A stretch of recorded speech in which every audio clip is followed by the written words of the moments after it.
Hello everyone.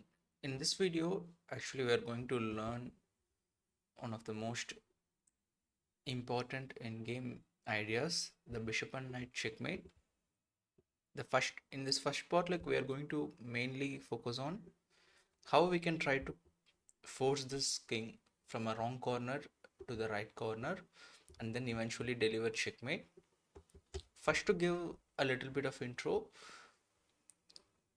what do I mean by wrong corner here is like if you have a dog square bishop and a knight left, the king should go to the dog square corner, either this corner or this corner, so that we can get a checkmate.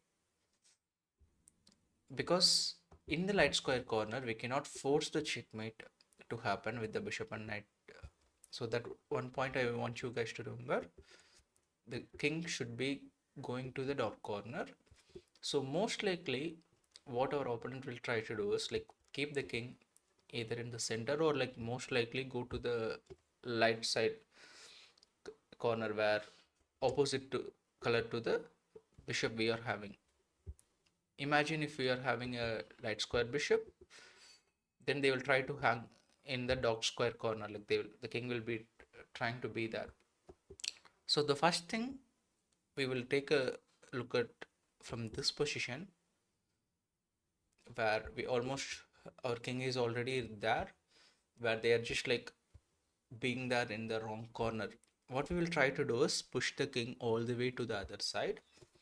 Here there is a very important idea we will use. We will try to take the squares one square at a time, like take the control of all these squares one square at a time and push all the way to the other side. Now how do we do that? Here we are gonna follow some very simple strategy, but it's important to do it in the right way. If we miss one or two moves, the king will escape to the middle. So observe carefully. So the first thing we are gonna do is get the king diagonal to the corner king, and then get the bishop to the e3 square, not let them escape. And other move I mostly like to play is something like bishop b6, where the king and bishop itself controlling the king to the only three squares, where it will not go away from there. If it is in the other corner, we can put the kings in like this. Just remember, king and the one square diagonally away from the black king in the corner. Put the bishop like this. Now what we are going to do is first take this square control with the knight and then this square with the bishop. Typically we can use this small idea until we push to that corner, like these two squares. We will use these different piece combinations. Light square we can take control with the knight.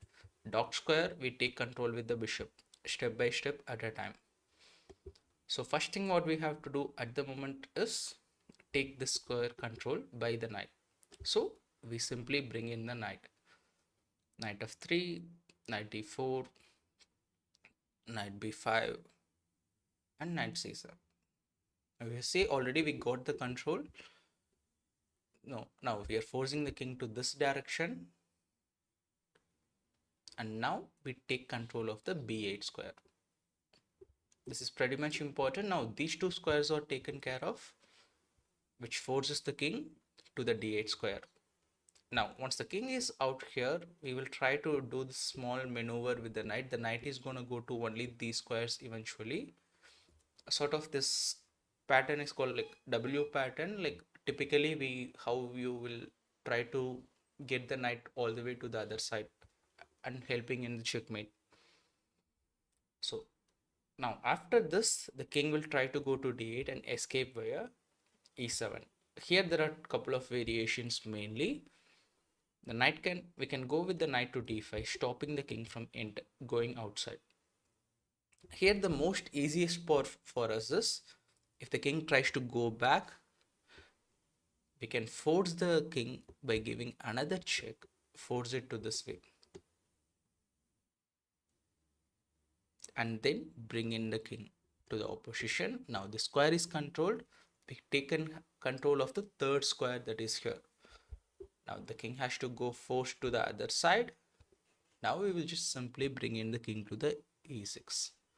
Now the point, if you realize, is like we are just like bringing in the king because if the king gets outside to that side, d8, we can give a check, control the escaping square and force it back. Sometimes in calculation, players what time to time misses when they are practicing, when it gets there, the bishop itself is enough to force the king back because other squares are taken care of by the king and knight. So after king e8, as we said, we're gonna go back with the knight to f5. Now the square is again controlled at the moment. The king will go to f8. Now we are going to make a small waiting move. The waiting moves are pretty much important in these bishop and knight checkmate. And there is one important point I want you guys to also note. We use the waiting moves with the bishops. We play the waiting moves with the bishop. We use the bishop for it. Now, I am playing the bishop to a5, keeping the bishop in this diagonal itself because there is one important point. Because when the king tries to go back to e8, I'm giving check. I want this square to be controlled by the bishop. So that's the idea. Once the king goes there, we give a check and then king goes to f6. Now if you see, we have taken all the squares one by one at a time. Light square with the knight, dark square with the bishop, and finally the king is going to the g8 square. Now once it reaches there, it's pretty simple. The same concept we can use. We can go king g6 because the king, if it goes, we know that the bishop itself is enough to stop it from escaping. The same pattern we used a bit before when the king is trying to go in the other direction, because a lot of time the small idea repeats over and over. So try to kind of observe that, so during the games you will not miss them in the calculation. Forces the king back, and now we can play some simple waiting moves to kind of force the king to a checkmate. Now what we have to do is push the king to that corner, and then the bishop will deliver a check to the king when it is in the right corner. So the knight will control the light square, bishop will control the dark square. Now let's make a waiting move with the knight because the king is forced to go back and forth. We are preparing knight to h6. There is an important point. We are not going to go to e7. You have to keep an eye not to let the king outside there, and don't accidentally stalemate your opponent by doing all this very important work by going knight h6. Then it will become a stalemate. Be careful with that. Now one more time, make a waiting move.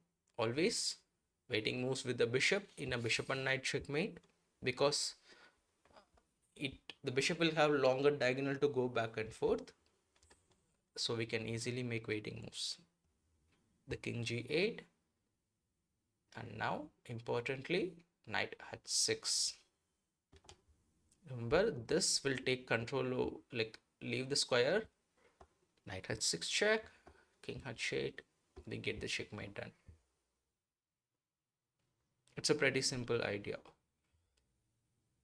Now as I said, like there is another important variation. Let's go back from the starting.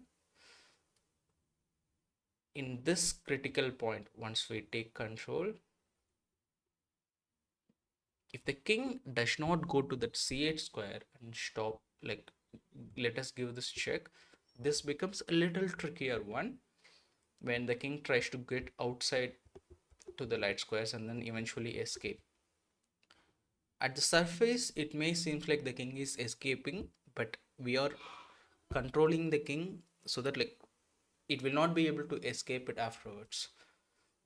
Our plan is pretty much simple. Like what we used to do, we bring in the king, continue the like knight movement. So after king e8, we're gonna play king d6. One simple thing, if they go back, we are gonna just play knight e7 anyway. And then as usual, if they go here, we go this way, a small variation, and then control this. You remember, like, this is something we have already established. So what is the critical is, after this they try to run away in the downwards square instead of going back. Now you play the same idea with knight. You complete that part of v. The next way you will eventually play, and then once the king seems to be running away, you play an important move. You bring the bishop back to the same file as the knight is. Remember, once you complete the part V, where the knight is, place the bishop. It's kind of a little easy to remember trick. The reason why we are doing that is we want to control this escaping square so that it will not go further down. So once the king goes back to either f7 or g7, which is forced, now we can simply play bishop g5, so that to stop that from going anywhere further. Now if they go to the h7 corner, it becomes more easy. We go king e6, king f6. They are already in the two corners, we can deliver mate.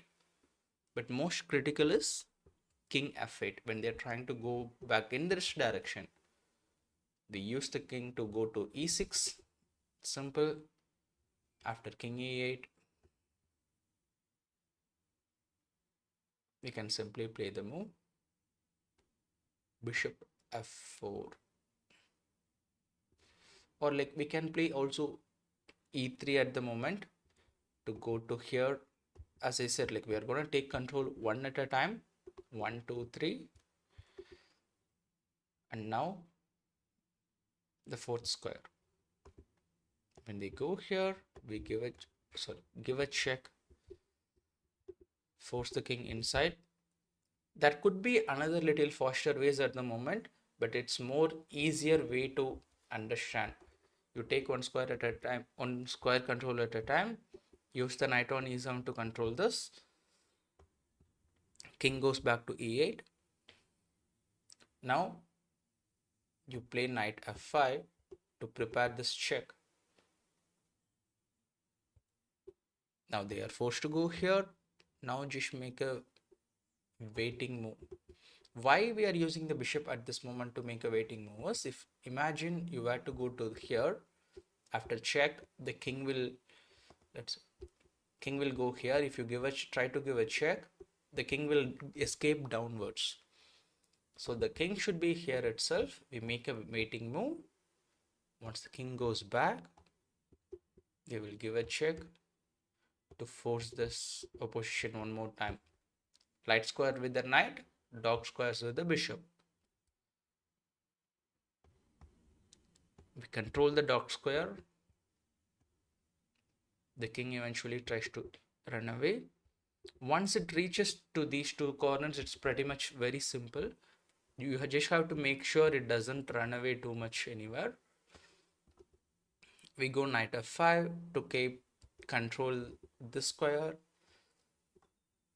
So the king kind of has to go all between these three squares. Wherever they go, you just make an opposition. Now the things become clear. As usual, the king is limited to only two squares. The checkmate is simple with the waiting move strategy. We want the king to come here so that we can give a check, force that, and mate. So we just make a waiting move. King comes in, check, checkmate. That's it. But this itself kind of takes around like 25 moves at this point. So when you are playing, it's important to not to kind of make too much of mistakes and by letting the king run away further. because we have a kind of 50 move rule. You have to deliver the mate within the 50 moves. So if you make too much of mistakes, it might exceed 15 moves. So what you can try to do is first practice this particular position over and over, either with the friends or like play against the computer. Try to like stockfish level 8 using the leeches itself. You can play through it and then practice on your own. Okay. And that will be, and in the next video we will try to also like cover how we can try to push the bishop like king to the corner itself if we are in any random positions like this, how we are eventually pushing them to the wrong corner, and then from there how we can get it to the right corner. Because if you're playing from the defensive side, you should kind of try to be in the center, or when you get the chance you go to the wrong corner so that it becomes difficult for your opponent to checkmate you. So we will see the continue in the continuous video, like we will how we will push the king to the corner and even eventually checkmate in the final way. But this video is mainly from the wrong corner to the right corner, how we push all the way there. So if you have doubts, try to watch it one more time, and then if you have any other still questions, mention that variation in the chat. I will try to respond as much as possible. Yeah, thanks.